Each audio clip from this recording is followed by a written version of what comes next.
Welcome to Kwento Kids. Sumabay sa aming pagsalaysay ng mga kwentong puno ng saysay. Kwento Kids is presenting with permission from Adarna House and the creators of this book.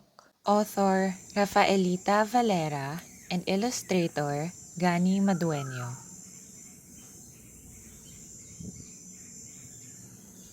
Noong unang panahon. How Tuhan created the world. In the southern tip of the Philippines live our countrymen called the Samal. The Samal believe that long ago, the world was one vast ocean. The ocean held nothing but a large ball. Inside this ball lived the god Tuhan. Also, within it were all things in the heavens and on earth that we see today. One day, Tuhan broke the ball in half. One part rose and became the heavens. The other part remained in the ocean and became the earth. Tuhan joined the part that became the heavens. When he looked down on earth, he thought that there should be someone there to guard it. He spread his light and created a person, Nur Muhammad. Because he was the only creature on earth, Nur Muhammad thought he was Bathala. "I am Bathala," he declared. "You are mistaken, Nur Muhammad," Tuhan shouted.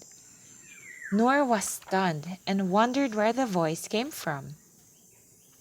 "I was the one who created you," declared Tuhan.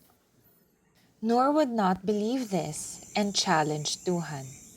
In anger, Tuhan threw a lightning bolt towards Nur Muhammad. From Nur Muhammad's remains emerged the moon, sun, and stars. The air and clouds appeared. After this, birds and insects filled the earth.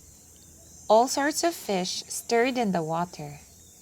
Animals of every sort roamed the earth. Flowers and plants grew, making the world a colorful garden. According to the Samal, this is how Tuhan created the world.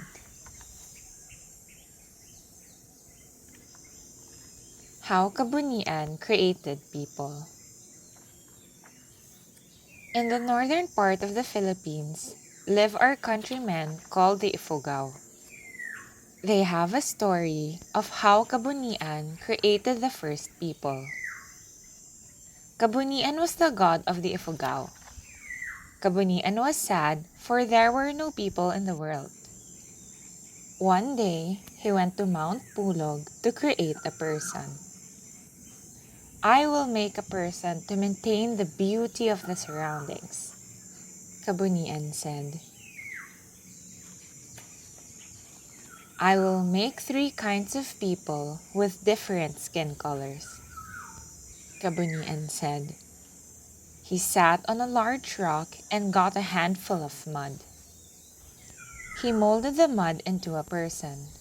It was nighttime when he was done with making the first person.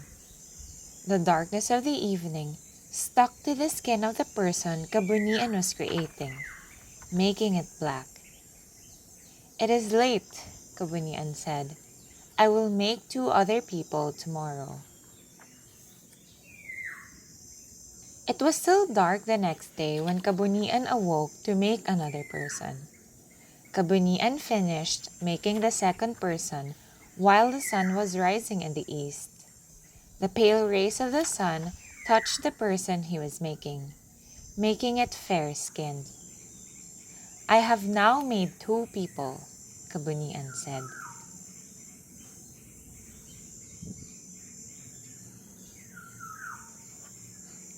Kabunian took some mud once again and made a new person. It was high noon when he was done. He laid it out in the sun to dry. Kabunian fell asleep from fatigue. The third person he made was left out in the sun. When Kabunian awoke, the dried mud became a brown-skinned person. Finally, I have created 3 people with different skin colors, Kabunian said. The people Kabunian created became the forefathers of the people of the world. The first person became the forefather of black-skinned people. The second became the forefather of fair-skinned people. The last became the forefather of brown-skinned people.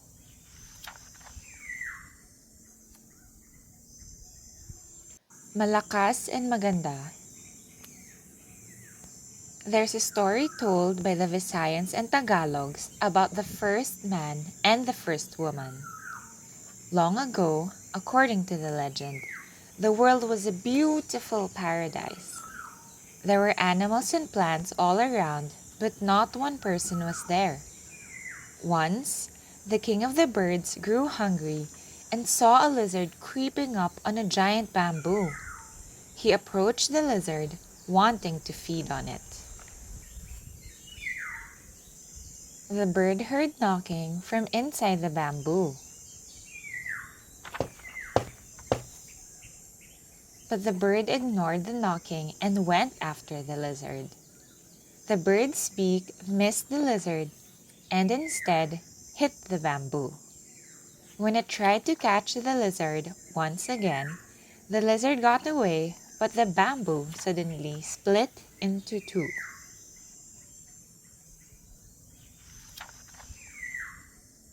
The bird was shocked when the man spoke.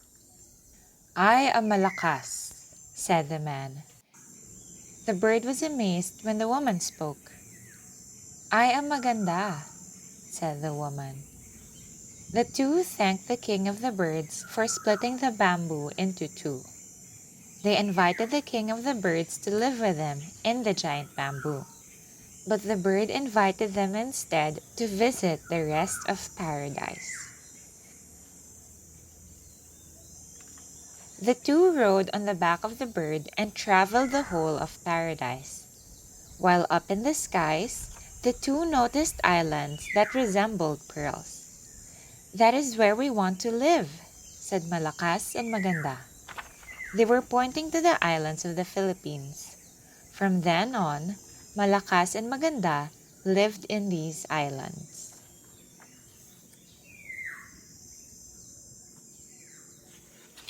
Thank you for spending your time with us today.